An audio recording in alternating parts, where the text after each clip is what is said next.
Hello guys, എല്ലാവർക്കും പുതിയൊരു വീഡിയോയിലേക്ക് സ്വാഗതം. അപ്പോൾ അതേ ഇന്നത്തെ കുറച്ച് പാചക വിശേഷങ്ങളുമായാണ് കേട്ടോ ഞാനിന്ന് വന്നേക്കണം. അപ്പോൾ അതേ ഇന്ന് ഭയങ്കര തിരക്ക് പിടിച്ചൊരു ദിവസമാണ്. കാരണം വെച്ചാൽ ഇന്ന് റാസ ആദ്യമായിട്ട് സ്കൂളിൽ പോകുന്ന ദിവസമാണ് കേട്ടോ. അപ്പോൾ അതേ ബ്രേക്ക്ഫാസ്റ്റിനുള്ള പണികളൊക്കെ തുടങ്ങിയിട്ടുണ്ട്.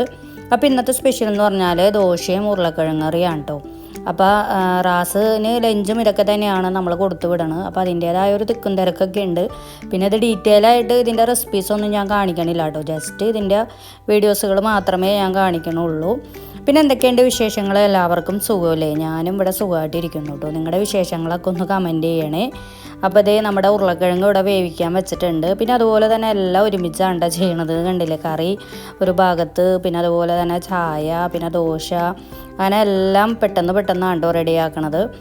അപ്പോൾ പാത്തും ഇതിൻ്റെ കൂടെ തന്നെ നേരത്തെ എഴുന്നേറ്റിട്ടുണ്ട് കേട്ടോ. ഇപ്പോൾ സ്കൂളിൽ പോണ ദിവസം ആയതുകൊണ്ട് തന്നെ നേരത്തെ ആയി. അല്ലെങ്കിൽ പിന്നെ സ്കൂളില്ലാത്ത ദിവസമാകുമ്പോൾ പിന്നെ എല്ലാം പതുക്കെ ആണല്ലോ അല്ലേ. അപ്പോൾ ഇതേ റാസിന് നല്ല മുരിഞ്ഞ ദോശയാണോ വേണ്ടത്. അങ്ങനെ അതേ ദോശയൊക്കെ ഇവിടെ റെഡി ആയിട്ടുണ്ട്. പിന്നെ അതുപോലെ തന്നെ അതേ ചായയും ഇവിടെ റെഡി ആയിക്കൊണ്ടിരിക്കുകയാണ്. പിന്നെ ഇതൊക്കെ കറിയും ഇവിടെ റെഡി ആയിക്കൊണ്ടിരിക്കുകയാണ്. അപ്പോൾ അതിൻ്റെ കൂടെ തന്നെ ടിഫിൻ ബോക്സിലും ഇതൊക്കെ തന്നെ ഇങ്ങനെ ഫില്ല് ചെയ്യണ്ട കേട്ടോ. അപ്പോൾ അവനിന്ന് ആദ്യമായിട്ട് സ്കൂളിൽ പോണതിൻ്റെ ഒരു ടെൻഷനും കാര്യങ്ങളൊക്കെ ഉണ്ട്. അവനും ഉണ്ട്, നമ്മൾക്കും ഉണ്ട് കേട്ടോ. എങ്ങനെയാണ് അവിടുത്തെ കുട്ടികളൊന്നും നമുക്കറിയില്ലല്ലോ. അപ്പോൾ അതിൻ്റേതായ ഒരു ടെൻഷനൊക്കെ ഉണ്ട്. പിന്നെ ഈ പറഞ്ഞ മാതിരി നമ്മളെല്ലാം ഫേസ് ചെയ്യണമല്ലോ.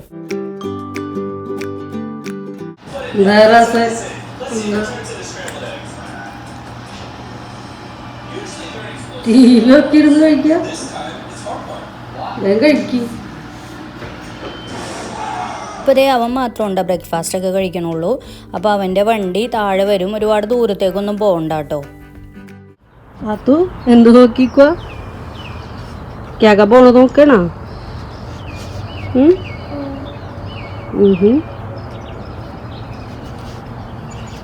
പാത്തുവിൻ്റെ ഉറക്കം ശരിയായിട്ടില്ല. ഇവിടെയാണ്, അവരിപ്പോൾ വരും.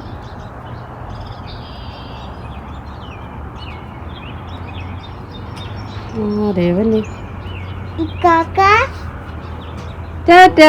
അങ്ങനെ അവൻ ദേ ടാറ്റ ബൈ ബൈ ഒക്കെ പറഞ്ഞ് അവൻ പോയിട്ടുണ്ട്. അപ്പോൾ അവന് സ്കൂൾ ബസ്സിനാണ് പോകണമെങ്കിലും നിസാറ് പുറകെ ഒന്ന് പോയായിരുന്നു കേട്ടോ. കാരണം ആദ്യത്തെ ദിവസം ആയതുകൊണ്ട് നമുക്ക് ചെറിയൊരു ടെൻഷനൊക്കെ ഉണ്ടല്ലോ. പക്ഷെ അങ്ങനെ കുഴപ്പമൊന്നും ഉണ്ടായിരുന്നില്ല. അവൻ്റെ കാര്യങ്ങളൊക്കെ നോക്കാനായിട്ട് 2 കുട്ടികളെ ടീച്ചർമാർ റെഡിയാക്കിയിട്ടുണ്ടായിരുന്നു കേട്ടോ.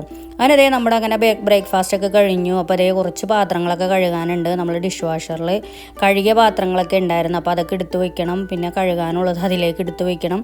അങ്ങനെയുള്ള കുറേ പരിപാടികളൊക്കെ ഉണ്ടായിരുന്നു. പിന്നെ അതേ ഇത് കണ്ടില്ലേ, ഞങ്ങൾ ഉപയോഗിക്കുന്ന ഉപ്പെന്ന് പറയുന്നത് പിങ്ക് സോൾട്ടാണ് കേട്ടോ. ഇത് നമ്മുടെ നാട്ടിലും മേടിക്കാൻ കിട്ടും, ഇവിടെയും കിട്ടും. അപ്പോൾ അതുകൊണ്ട് നമ്മൾ ഇതാണ് ഉപയോഗിക്കുന്നത്. അപ്പോൾ നിങ്ങൾ ആരെങ്കിലും ഇങ്ങനത്തെ ഉപ്പ് ഉപയോഗിക്കുന്നുണ്ടെങ്കിൽ ഒന്ന് കമൻറ്റ് ചെയ്യണേ. അപ്പം ഇവിടെ അങ്ങനെയുള്ള ഉപ്പൊക്കെ കിട്ടും കേട്ടോ, കുഴപ്പമൊന്നുമില്ല. അപ്പം ഞാനിതിങ്ങനെ ഓരോന്നൊക്കെ ഇങ്ങനെ ഫില്ല് ചെയ്യാനുള്ള പണികളൊക്കെ ഇങ്ങനെ ഓരോന്ന് ചെയ്തുകൊണ്ടിരിക്കുകയാണ്. അതുപോലെ തന്നെ അതേ അല്ലറ ചില്ലറ പോലെ മസാലകളൊക്കെ ഉണ്ടായിരുന്നു കേട്ടോ. അപ്പോൾ അതൊക്കെ ഇങ്ങനെ ഒതുക്കി വെക്കുകയാണ്. പിന്നെ ഈ പുളികളൊക്കെ ഉണ്ടായിരുന്നു, മറ്റേ കൊടംപുളി, വാളംപുളി, അതൊക്കെ നമുക്ക് ഇവിടുന്ന് കടകളിൽ നിന്ന് തന്നെ കിട്ടിയായിരുന്നു കേട്ടോ. കുറച്ച് അന്വേഷിച്ചായിരുന്നു, പക്ഷേ എല്ലാം തന്നെ ഇവിടുത്തെ ഷോപ്പുകളിലുണ്ട്. അതുപോലെ തന്നെ ജീരകം അതൊക്കെ ഉണ്ടായിരുന്നു കേട്ടോ. പല ടൈപ്പ് ജീരകം എല്ലാം ഇവിടെ കിട്ടും കേട്ടോ സൂപ്പർ മാർക്കറ്റിൽ. പിന്നെ അതേ എൻ്റെ ഫേവറേറ്റ് ആയിട്ടുള്ള മഞ്ഞ ജിലേബി കേട്ടോ. എനിക്ക് ഒരുപാട് ഇഷ്ടമാണ് ഈ മഞ്ഞ ജിലേബി. അപ്പോൾ അതേ നമ്മൾ ഇന്ത്യൻ സൂപ്പർ മാർക്കറ്റിൽ പോയപ്പോൾ അവിടെ നിന്ന് വാങ്ങിയതാണ്. അപ്പോൾ ഇതൊക്കെ ഇങ്ങനെ ഇടയ്ക്ക് ഇങ്ങനെ എന്താ പറയുക, കുക്കിങ്ങിൻ്റെ ഇടയിൽ അതൊക്കെ കഴിക്കുക, അതൊക്കെയാണ് കേട്ടോ ഒരു പ്രധാന ശീലം. അപ്പോൾ നിങ്ങൾക്ക് മഞ്ഞ ജിലേബി ഇഷ്ടമുള്ളവരുണ്ടെങ്കിൽ ഒന്ന് കമൻറ്റ് ചെയ്യണേ. എനിക്ക് ഭയങ്കര ഇഷ്ടമാണ് കേട്ടോ.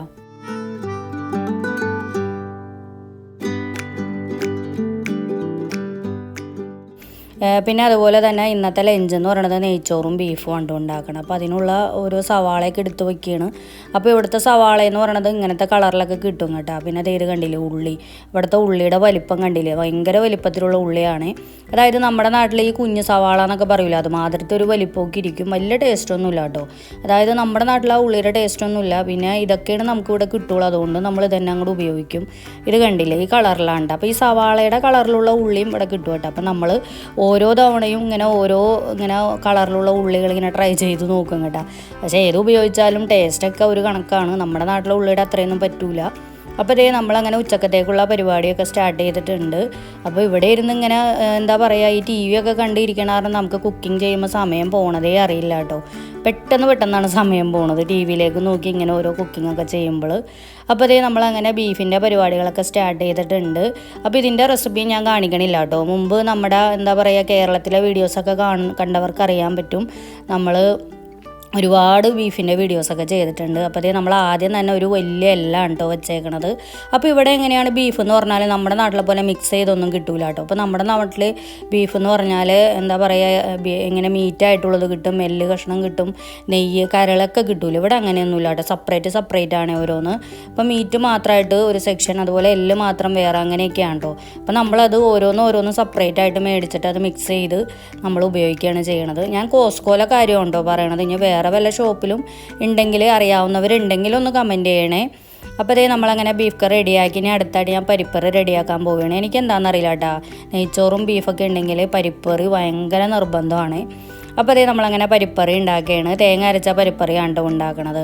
അപ്പോൾ ചിലവർ കമൻറ്റ് ചെയ്തിട്ടുണ്ടായിരുന്നു അമേരിക്കയിൽ വന്നപ്പോൾ അമേരിക്കൻ ഫുഡുകളാണ് ഉണ്ടാക്കണതെന്ന്. പക്ഷേ അല്ല കേട്ടോ, ഞാനിപ്പോഴും നമ്മുടെ കേരളത്തിലെ അതേ ഫുഡുകൾ തന്നെയാണ് കേട്ടോ ഇവിടെയും ട്രൈ ചെയ്യണത്. എനിക്ക് അങ്ങനത്തെ ഫുഡാണ്, അതുപോലെ തന്നെ എല്ലാവർക്കും അങ്ങനത്തെ ഫുഡാണ് ഇഷ്ടം. പിന്നെ പുറത്തൊക്കെ പോകുമ്പോൾ പിന്നെ നമുക്ക് നമ്മുടേതായ ഫുഡൊന്നും കിട്ടില്ലല്ലോ. അപ്പോൾ മറ്റുള്ള ഫുഡുകളൊക്കെ നമ്മൾ ട്രൈ ചെയ്യും കേട്ടോ. അങ്ങനെയാണ്.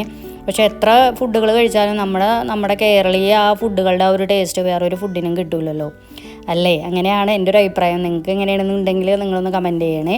അപ്പോൾ അതേ നമ്മുടെ അങ്ങനെ പരിപ്പറിയൊക്കെ ഇവിടെ റെഡി ആയിട്ടുണ്ട്. നല്ല തേങ്ങ അരച്ച പരിപ്പറിയാണ് ഞാനിവിടെ റെഡിയാക്കിയേക്കണത്. പിന്നെ അതിന് ശേഷം ഞാൻ നെയ്ച്ചോറ് ഉണ്ടാക്കാൻ പോവേണ്ടോ. ഞാൻ കുക്കറിലാണ് നെയ്ച്ചോറ് ഉണ്ടാക്കാറ്.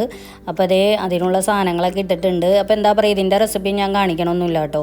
അപ്പോൾ ഇവിടെ എല്ലാ മസാലകളൊക്കെ കിട്ടും കേട്ടോ. പിന്നെ അതുപോലെ തന്നെ ബിരിയാണി അരി എല്ലാം കിട്ടും കേട്ടോ ഈ നാട്ടിൽ. അതുകൊണ്ട് തന്നെ അതിൻ്റെ ഒരു ബുദ്ധിമുട്ടുകളൊന്നുമില്ല. അങ്ങനെ നെയ്ച്ചോറ് അവിടെ റെഡിയാക്കാൻ വെച്ചു. അതിൻ്റെ ഇടയിൽ ഞാൻ സാലഡും ഇവിടെ റെഡിയാക്കി കേട്ടോ. അപ്പോൾ എന്താ പറയുക, നാട്ടിൽ നിന്ന് കൊണ്ടുവന്ന പൊടികളൊക്കെ ഏകദേശം തീരാറായി തുടങ്ങിയിട്ടുണ്ട്, പ്രത്യേകിച്ച് മസാലപ്പൊടികളൊക്കെ. അപ്പോൾ നമ്മുടെ ബീഫ് കറി ഇവിടെ റെഡി ആയിട്ടുണ്ട്. നല്ല അടിപൊളി നെയ്യോട് കൂടിയിട്ടുള്ള ബീഫ് കറി ആയിരുന്നു. നല്ല ടേസ്റ്റ് ആയിരുന്നു കേട്ടോ. കാണുമ്പോഴും നല്ലൊരു അടിപൊളി ലുക്കൊക്കെ ഉണ്ട്, അതുപോലെ കഴിക്കാനും അങ്ങനെയൊക്കെ തന്നെയായിരുന്നു. അങ്ങനെ പെട്ടെന്ന് തന്നെ ഞങ്ങൾ പിന്നെ ഫുഡൊന്നും കഴിക്കാൻ നിന്നില്ല കേട്ടോ. റാസ് വന്നിട്ട് കഴിക്കാമല്ലോ എന്ന് വിചാരിച്ചു. അങ്ങനെ റാസ് സ്കൂളിട്ട് വന്നു. എങ്ങനെ ഉണ്ടായിരുന്നു? കൊറേ ഫ്രണ്ട്സിനെ കിട്ടി. എന്തോരം ഇന്ത്യക്കാരാ, 2-3 മലയാളികളെ കണ്ടു. അങ്ങനെ റാസ് സ്കൂളിലോട്ട് വന്നിട്ടുണ്ട് കേട്ടോ. അപ്പോൾ ഇനിയിപ്പോൾ അവൻ്റെ വിശേഷങ്ങളൊക്കെ കേൾക്കാം. അവൻ ആദ്യമായിട്ട് സ്കൂളിൽ പോയതല്ലേ. അപ്പോൾ ഞങ്ങൾക്കും ആകാംക്ഷയുണ്ട് എന്താണ് അവിടുത്തെ ഓരോരോ രീതികൾ. ഒന്നും അറിയില്ലല്ലോ, കാരണം നമ്മുടെ നാട്ടിൽ നിന്നും വളരെ വ്യത്യസ്തമായിരിക്കുമല്ലോ. അപ്പോൾ അവൻ വന്നപ്പോൾ തന്നെ ഒരു ലാപ്ടോപ്പ് കാണിച്ചിട്ടുണ്ട് കേട്ടോ. അവർക്ക് കിട്ടിയതാണ്.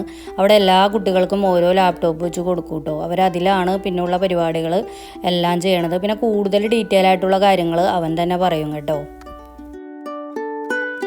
അപ്പോൾ നോട്ട്ബുക്കൊന്നുമില്ലേ? നോട്ട്ബുക്കൊന്നുമില്ല, എല്ലാ പരിപാടിയിലും തന്നെ നമ്മൾ ഇങ്ങനെ നോട്ട് ചെയ്യണം. ഒക്കെ നോട്ടും ടെസ്റ്റ് ഒക്കെ അത് തന്നെ. ക്ലാസ് റൂമാണ് പരിപാടി. പിന്നെ എന്തെങ്കിലുമൊക്കെ ടെസ്റ്റ് പേപ്പറൊക്കെ പോലത്തെ എന്തെങ്കിലും ഇങ്ങനത്തെ ഇതൊക്കെ തരും. ഇന്നൊക്കെ ഉണ്ടായാ?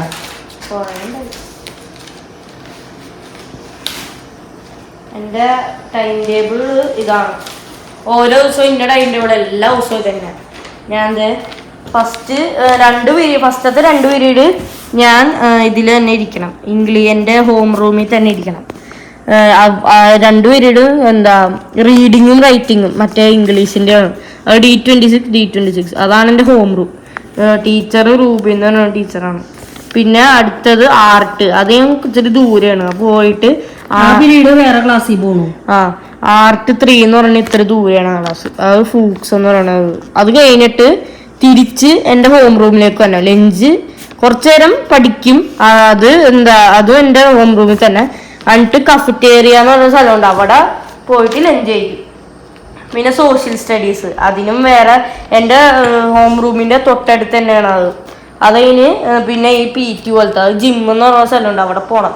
പുറത്തിറക്കൂല, കാരണം ഇപ്പോൾ മഴയൊക്കെ വെയ്തായിരിക്കണോണ്ട് പുറത്തിറക്കുള്ള. വേണമെങ്കിൽ പോയി പുറത്ത് പോവാം, അല്ലെങ്കിൽ അകത്ത് വോളിബോളും ബാസ്കറ്റ്ബോളും കളിക്കാം. ഞങ്ങൾ വോളിബോളാണ് കളിച്ചത്. പിന്നെ സയൻസ് ഉണ്ടായിരുന്നു, സ്പാനിഷ്, മാത്സ്.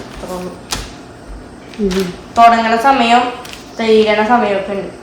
3 മിനിറ്റാണ് ഒരു വേറെ ക്ലാസ്സിലേക്ക് പോകാൻ. അതിനുള്ള ക്ലാസ്സിലെത്തണോ? അല്ലെങ്കിൽ ലേറ്റ് ആയാൽ നമ്മൾ കയറുമ്പോൾ ഒരു ബുക്ക് ഉണ്ടാവും.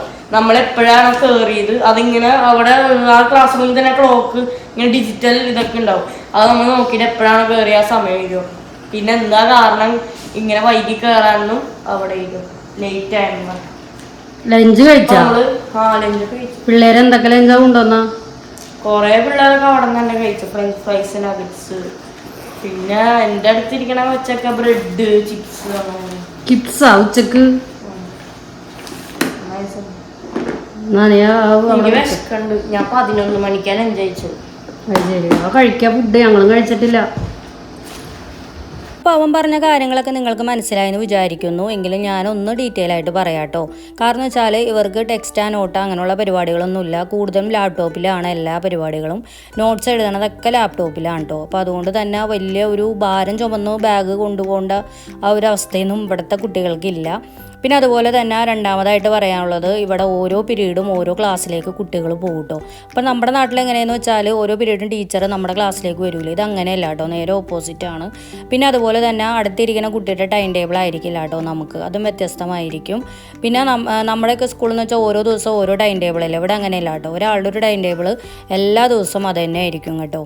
അങ്ങനെയൊക്കെയാണ് ഇവിടുത്തെ രീതികൾ. പിന്നെ ലഞ്ചിൻ്റെ കാര്യം എന്ന് പറഞ്ഞാൽ ഇവിടെ 10:45 തുടങ്ങി 11:45 വരെയും പിന്നെ 11:45 തുടങ്ങി 12:45 വരെ, അങ്ങനെ 2 കാറ്റഗറി ആയിട്ടാണ് പിള്ളേരെ ലഞ്ചിന് വിടണത്. അപ്പോൾ അതുകൊണ്ട് തന്നെ പിള്ളേർക്ക് കാരണം ഫുഡൊക്കെ കഴിക്കാൻ നേരത്തെയാണ്. പിന്നെ അതിൻ്റെ ഇടയിൽ നമുക്ക് സ്നാക്സ് കാര്യങ്ങളൊക്കെ വേണമെങ്കിൽ അതും കഴിക്കാം കേട്ടോ, അങ്ങനെയുള്ള പ്രശ്നമൊന്നുമില്ല. നമ്മുടെ സ്കൂളിലെ പോലെ ക്ലാസ്സിൻ്റെ ഇടയിൽ വെള്ളം കുടിക്കാൻ പാടില്ല, ഫുഡ് കഴിക്കാൻ പാടില്ല, അങ്ങനത്തെ പരിപാടിയൊന്നുമില്ല. നമുക്കൊന്ന് എന്താ പറയുക സ്നാക്സൊക്കെ കഴിക്കണേന് അങ്ങനെയുള്ള കുഴപ്പങ്ങളൊന്നുമില്ല കേട്ടോ ഇവിടെ ക്ലാസ്സിൻ്റെ ഇടയിൽ. അങ്ങനെയാണ് അവനിൽ നിന്ന് നമുക്ക് അറിയാൻ കഴിഞ്ഞത്. ഇതിപ്പോൾ എല്ലാ സ്കൂളിലും അമേരിക്കയിൽ അങ്ങനെയാണോ എന്നൊന്നും എനിക്കറിയില്ല. പിന്നെ അതുപോലെ തന്നെ ഭൂരിഭാഗം കുട്ടികളും ലഞ്ച് ക്യാൻറ്റീനിൽ നിന്നാണ് കേട്ടോ കഴിക്കണത്, ഇന്ത്യൻ കുട്ടികളും ഉൾപ്പെടെ. എന്തായാലും നമ്മൾ പിന്നെ ലഞ്ച് കൊടുത്തു വിടുകയാണ് കേട്ടോ ചെയ്തത്. നമ്മളങ്ങനെയാണല്ലോ ശീലിച്ചത്. അപ്പോൾ അങ്ങനെയാണ് നമ്മളിവിടെ. ഇനിയിപ്പോൾ ഇവിടെ വന്നു കഴിഞ്ഞാൽ എങ്ങനെയാണ് മാറ്റങ്ങൾ വരുമോയെന്നൊന്നും അറിയില്ല. എന്തായാലും എനിക്ക് പറ്റണ പോലെയൊക്കെ ഞാൻ ലഞ്ച് കൊടുത്തു വിടണമെന്നാണ് കേട്ടോ എൻ്റെ ആഗ്രഹം. അപ്പോൾ അതേ നമ്മളങ്ങനെ എല്ലാവരും കൂടിയാണ് അങ്ങനെ അതേ ലഞ്ചൊക്കെ കഴിച്ചുകൊണ്ടിരിക്കുകയാണ്. അപ്പോൾ ഇതൊക്കെയാണ് കേട്ടോ ഇവിടുത്തെ സ്കൂളിലെ വിശേഷങ്ങൾ. പിന്നെ അതേ ഞാൻ ഡിന്നർ വിശേഷങ്ങളാണ് കാണിക്കണത്. അപ്പോൾ അതേ കുറച്ച് കപ്പ പുഴുങ്ങിയിട്ടുണ്ടായിരുന്നു കേട്ടോ, നല്ല അടിപൊളി കപ്പയായിരുന്നേ. അപ്പോൾ വിചാരിച്ചു കുറച്ച് പാൽക്കപ്പ ഉണ്ടാക്കാമെന്ന് വിചാരിച്ചു, കാരണം ഉച്ചക്ക് ബീഫൊക്കെ ഉണ്ടാക്കിയിട്ടുണ്ടായിരുന്നല്ലോ. അപ്പോൾ നമ്മുടെ നാട്ടിലാണെങ്കിൽ ഈ പറഞ്ഞ മാതിരി കടയിലൊക്കെ പോയാൽ കിട്ടും, ഇവിടെ അങ്ങനെയൊന്നും ഇല്ലല്ലോ. നമുക്ക് പാൽക്കപ്പ കഴിക്കണമെന്ന് ആഗ്രഹം ഉണ്ടെങ്കിൽ നമ്മൾ തന്നെ ഉണ്ടാക്കണം, അങ്ങനെയാണ്. അപ്പോൾ അതേ കപ്പയിലേക്ക് ഞാൻ കുറച്ച് പച്ചമുളക്, ഉള്ളി, പിന്നെ ഇഞ്ചി അതൊക്കെ അരിഞ്ഞത് ചേർത്തിട്ടുണ്ട് കേട്ടോ. പിന്നെ അതുപോലെ തന്നെ കുറച്ച് തേങ്ങാപ്പാലും ഉണ്ട്. എന്നിട്ട് നമുക്കിനി ആ തേങ്ങാപ്പാൽ നന്നായിട്ടൊന്ന് തിളച്ച് പറ്റി ഇങ്ങനെ ഉടയാത്ത കപ്പയൊക്കെ ഉണ്ടെങ്കിൽ അതൊക്കെ ഒന്ന് ഉടച്ച് ചേർക്കണേ. അപ്പോൾ ഞാൻ അങ്ങനെ ചെയ്യുക കേട്ടോ. അപ്പോൾ ഞാൻ ആദ്യമായിട്ടാണ് പാൽക്കപ്പ ഉണ്ടാക്കണത്. അപ്പോൾ എന്തായാലും നല്ല അടിപൊളി ടേസ്റ്റ് ആയിരുന്നു കേട്ടോ ഉണ്ടാക്കി കഴിഞ്ഞപ്പോൾ. അപ്പോൾ നിങ്ങളും ഇതൊക്കെ ഒന്ന് ട്രൈ ചെയ്ത് നോക്കണം കേട്ടോ, നല്ല ടേസ്റ്റ് ഉണ്ട്, വളരെ എളുപ്പത്തിൽ ഉണ്ടാക്കാൻ പറ്റും കേട്ടോ. അപ്പോൾ അതേ അതിലേക്ക് വേണ്ടിയിട്ട് ഞാൻ അതേ കടുക് താളിച്ച് ഒഴിക്കുകയാണ്. അപ്പോൾ അതേ കടുക്, അതുപോലെ കറിവേപ്പില, ഉള്ളി അതൊക്കെ മൂപ്പിച്ച് ഇങ്ങനെ എടുക്കും കേട്ടോ. അപ്പോൾ ഇവിടുത്തെ ഉള്ളിയുടെ കളറ് കണ്ടില്ലേ, വൈറ്റ് കളറാണ് കേട്ടോ. അപ്പോൾ എന്താ ചെയ്യുക, ഇവിടേക്ക് അങ്ങനെയൊക്കെയാണ് കിട്ടണത്. അപ്പോൾ അതേ ഉള്ളി മൂത്ത് കഴിഞ്ഞപ്പോൾ അതിലേക്ക് വറ്റമുളക് ഇട്ടിട്ടുണ്ട്.